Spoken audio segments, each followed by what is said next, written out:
So yan mga Musitek, meron tayong emergency na repair, no? Galing sa Buena Vista 3. Yan. So, shoutout sir. Meron akong capacitor dito na galing din sa aircon.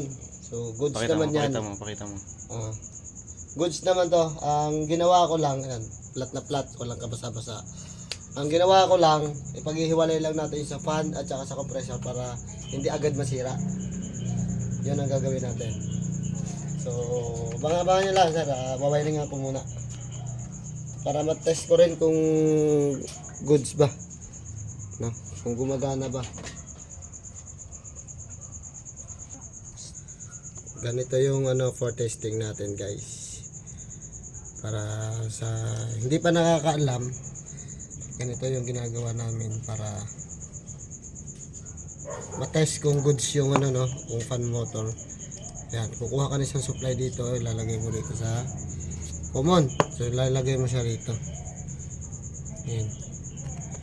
Testing natin. Saksak na guys. Tapos natin ang flies.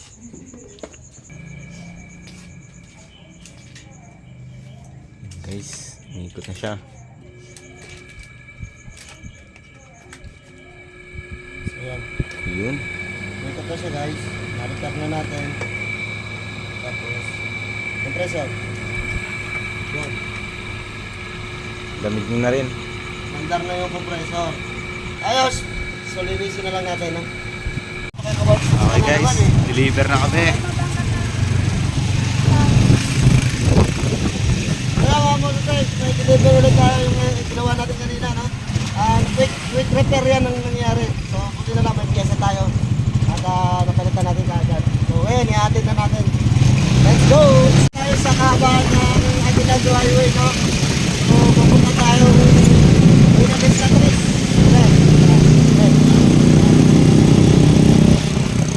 Yan yung sinasabi natin emergency repair. So kung hindi talaga doon, ginawa namin. Babalik na natin. Let's go! Dito na kami. Deliver na.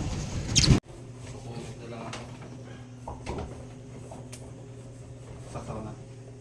Ito na naman, hindi pa ka naayos eh. Matutulog tayo. Init. Wala naman, hindi naman siya grounded. Sir, Kailangan ba siya boss naka-face lang siyang ganyan talaga, hindi siya pantay dapat? tubig. Para nakaganyan talaga. Parang tubig doon, hindi papasok sa loob. Yan, kamusta tayo? Okay na? Mas Ano to? Emergency repair. Guma ka talaga. Nagbibideo sa atin.